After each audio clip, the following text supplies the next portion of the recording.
نحمدہ ونصلی ونسلم علی رسولہ الکریم وعلی آلہ الطیبین الطاہرین اجمعین اما بعد فاعوذ باللہ من الشیطان الرجیم بسم اللہ الرحمن الرحیم وعہدنا الی ابراہیم واسماعیل ان طہرا بیتی للطائفین والعاکفین والرکع السجود صدق اللہ مولانا العظیم۔ بعد از حمد و ثنا سورہ بقرہ کی 125 نمبر آیت مبارکہ کا تیسرا اور آخری حصہ آپ نے سماعت فرمایا۔ اللہ رب العالمین ارشاد فرماتا ہے، اور ہم نے تاکید فرمائی ابراہیم اور اسماعیل کو کہ میرا گھر خوب ستھرا کرو طواف والوں اور اعتکاف والوں اور رکوع و سجود والوں کے لیے۔ اس آیت مبارکہ کے اس حصے میں جو لفظ خاص طور پر توجہ طلب ہیں ان میں سے پہلا لفظ یہ ہے وعہدنا، ہم نے تاکید فرمائی۔ عہدنا عہد سے بنا ہے، اس کا معنی ہوتا ہے پختہ وعدہ، یہاں مراد تاکیدی حکم ہے۔ پھر دو جلیل القدر انبیاء کرام کا ذکر فرمایا کہ ہم نے تاکید فرمائی حضرت ابراہیم اور حضرت اسماعیل علیہم السلام کو ان طہرا، کہ پاک رکھیں، صاف ستھرا رکھیں۔ طہرا یہ لفظ تطہیر سے بنا ہے، جس کا معنی ہوتا ہے پاک رکھنا، صاف ستھرا رکھنا، یعنی میرے گھر کو پاک اور صاف ستھرا رکھیں۔ اس کا یہ معنی ہرگز نہیں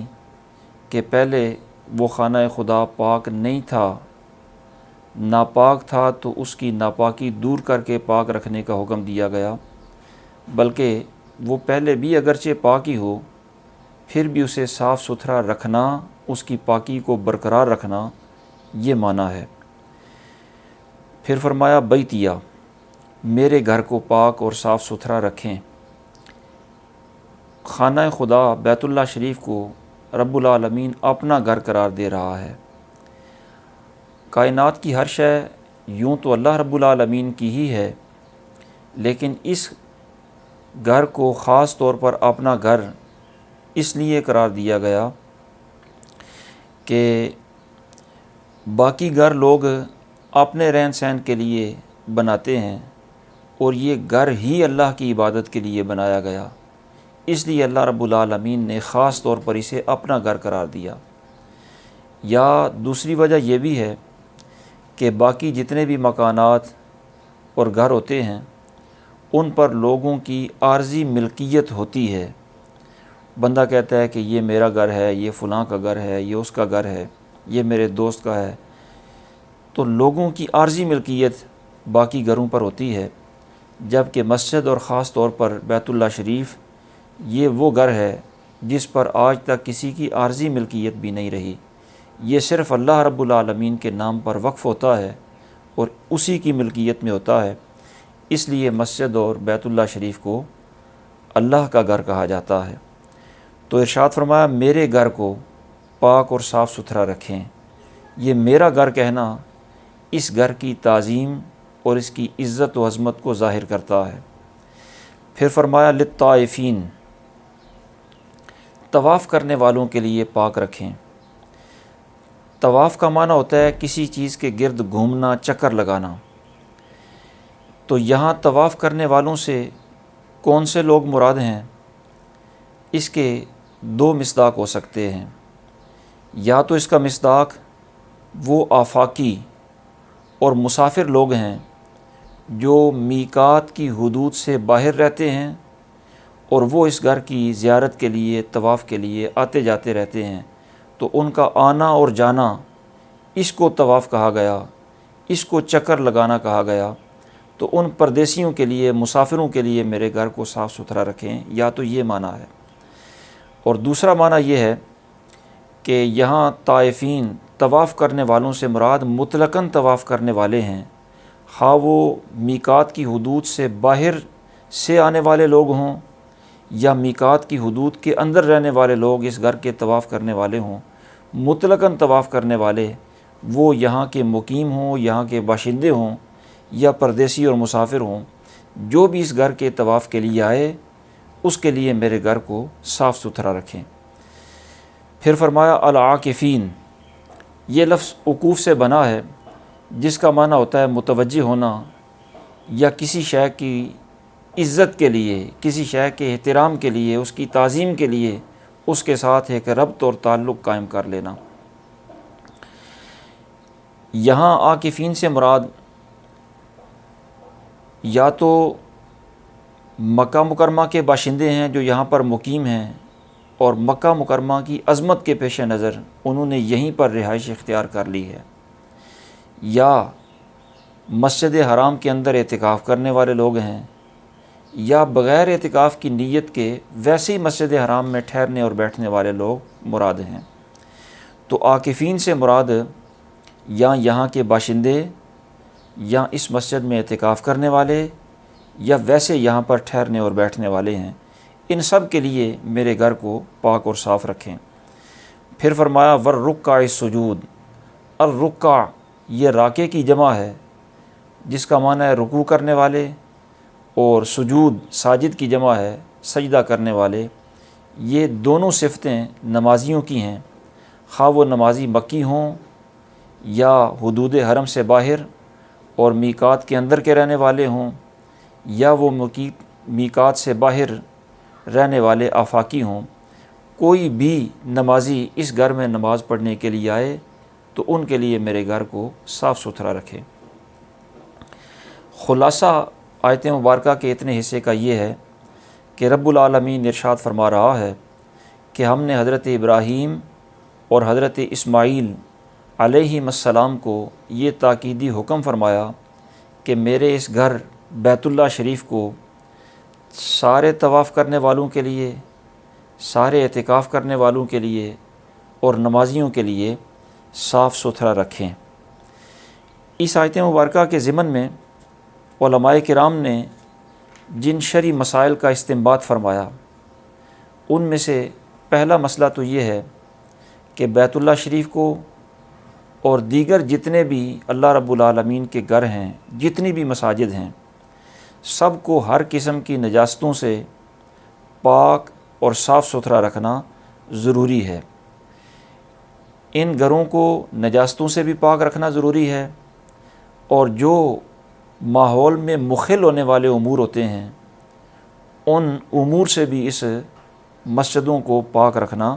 ضروری ہوتا ہے۔ ناپسندیدہ اشیاء سے، ناپسندیدہ ماحول سے، بدبو سے یا گرد و غبار سے اللہ رب العالمین کے گھروں کو صاف ستھرا رکھنا ضروری ہوتا ہے۔ مسجد کے ماحول کو ہمیشہ پاک، صاف، معطر اور خوشبودار رکھا جائے۔ اسی طرح یہ بھی ضروری ہے کہ جو لوگ اعتکاف کرنے کے لیے یا نماز پڑھنے کے لیے عاکفین یا رکع یا سجود مسجد میں جائیں تو ان کی وجہ سے بھی مسجد کا ماحول خراب نہ ہو، ان کا لباس پاک ہو، جسم پاک ہو، منہ سے بدبو نہ آ رہی ہو۔ مسجد کے ماحول کو پاک رکھنا، صاف رکھنا، یہ اللہ رب العالمین کا تاکیدی حکم ہے۔ دوسرا مسئلہ اس آیت کریمہ کے ضمن میں علماء نے یہ بیان فرمایا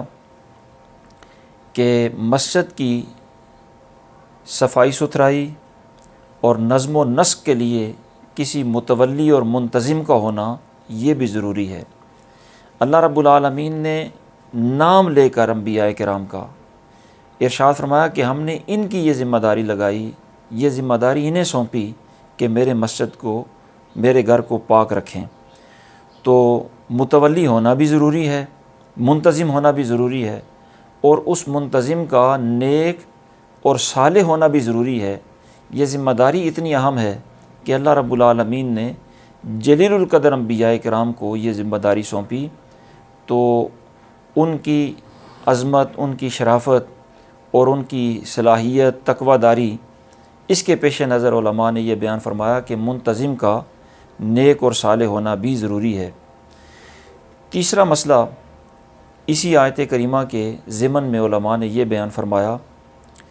کہ طواف کرنے والوں کے لیے چونکہ بیت اللہ شریف کو پاک رکھنا ضروری ہے، تو طواف 5 طرح کا ہوتا ہے۔ ایک قسم ہوتی ہے جو طواف فرض ہوتا ہے، یہ طواف زیارت ہوتا ہے، اور جو بھی شخص حج کرنے کے لیے بیت اللہ شریف کا طواف کرتا ہے، اس کے لیے طواف زیارت کرنا یہ فرض ہوتا ہے، یہ حج کا رکن ہوتا ہے، اور یہ صرف مخصوص ایام میں کیا جا سکتا ہے۔ 10 ذی الحجہ کی صبح سے لے کر 12 ذی الحجہ تک اس کا وقت ہوتا ہے، اس سے پہلے یا بعد میں طواف زیارت نہیں ہوتا، یہ فرض طواف ہوتا ہے۔ اور دوسری قسم طواف کی طواف واجب ہوتا ہے۔ جو بھی میقات کی حدود سے باہر رہنے والا آفاقی بیت اللہ شریف کی زیارت کو جائے، حج کے لیے یا عمرے کے لیے جائے، وہ جب یہاں سے واپس آنے لگے تو طواف وداع کرنا اس پر واجب ہوتا ہے آفاقی کے لیے۔ اور تیسرا مسئلہ، تیسری قسم طواف کی یہ ہے جس کو طواف قدوم کہتے ہیں، یہ طواف سنت ہوتا ہے۔ جو شخص صرف حج کرنا چاہے یا عمرے کے ساتھ حج کرنا چاہے، یعنی حج مفرد یا حج قران کرنا چاہے، اور وہ ہو آفاقی، اس کے لیے طواف قدوم سنت ہوتا ہے۔ اور چوتھی قسم مستحب طواف ہوتا ہے، یہ ہر اس شخص کے لیے مستحب ہوتا ہے جو بیت اللہ شریف میں داخل ہو، حدود حرم میں جو داخل ہو، مسجد حرام میں جو داخل ہوتا ہے۔ جس طرح عام مسجد میں داخل ہوں تو تحیۃ المسجد کے نوافل مستحب ہوتے ہیں، اسی طرح مسجد حرام میں داخل ہوں تو وہاں کی اس مسجد کی تحیت یہ ہے کہ اس خانہ خدا کا طواف کیا جائے، تو طواف تحیت یہ مسجد حرام میں داخل ہونے والے کے لیے مستحب ہوتا ہے۔ اور پانچویں قسم طواف کی نفلی طواف ہوتا ہے، یہ وہ طواف ہوتا ہے کہ جو بندہ اپنی طرف سے کرے، اپنے والدین، دوست احباب یا کسی کی طرف سے بھی طواف کرے، یہ طواف نفلی طواف ہوتا ہے۔ چوتھا مسئلہ، اسی آیت مبارکہ کے ضمن میں علماء نے یہ بھی بیان فرمایا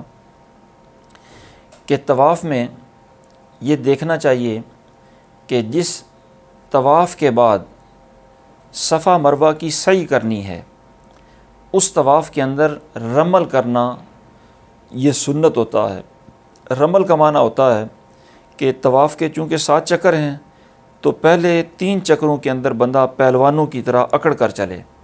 لیکن یہ بھی تب ہے جب جگہ کے اندر گنجائش ہو، اور اس کے اکڑ کر پہلوانوں کی طرح چلنے کی وجہ سے باقی لوگوں کو دکم پیل نہ ہو، ان کو تکلیف نہ ہو۔ اگر ان کو تکلیف ہو دیگر نمازیوں کو تو پھر یہ عام روٹین سے ہی چلے، اور اگر جگہ کے اندر گنجائش ہو تو جس طواف کے بعد سعی کرنی ہے اس طواف میں پہلے 3 چکروں کے اندر پہلوانوں کی سی چال چلنا یہ سنت ہوتا ہے۔ اور پانچواں مسئلہ علماء نے یہ بھی بیان فرمایا کہ طواف چونکہ بیت اللہ شریف کا ہوتا ہے، اور بیت اللہ شریف میں اکثر حصہ تو وہ ہے جس کی 4 دیواری تعمیر ہو چکی ہے، اور وہ زمانہ رسالت سے ہی اسی طرح ہے، اور بیت اللہ شریف کا ہی ایک حصہ وہ ہے جو حتیم کی صورت میں ہے، جس کے ارد گرد ایک مخصوص سی بلندی پر ایک دیوار کا نشان بنا ہوا ہے، وہ حتیم ہے۔ وہ حتیم بھی بیت اللہ شریف کا حصہ ہے، تو پورے خانہ خدا کے گرد چکر لگانا طواف میں چونکہ ضروری ہے، اس لیے طواف کرتے ہوئے حتیم کے باہر چکر لگائیں گے، یعنی جس طرح اس 4 دیواری سے باہر تینوں سائڈوں پر چکر لگائے جاتے ہیں، اسی طرح جس سائڈ پر حتیم ہے اس کے بھی باہر سے چکر لگا کر حتیم کو بھی بیت اللہ میں داخل کر کے طواف کیا جائے گا۔ اگر کوئی بندہ حتیم کے اندر سے گزرے طواف کرتے ہوئے تو اس کا طواف نہیں ہوگا۔ اور چھٹا مسئلہ، والعاکفین کے ضمن میں علماء نے یہ بیان فرمایا کہ عاکفین سے مراد چونکہ مکہ مکرمہ کے باشندے بھی ہیں جنہوں نے اس گھر کی تعظیم کے لیے وہاں پر رہائش اختیار کر لی، تو اس سے علماء نے یہ مسئلہ اخذ فرمایا کہ مکہ مکرمہ کے قرب و جوار میں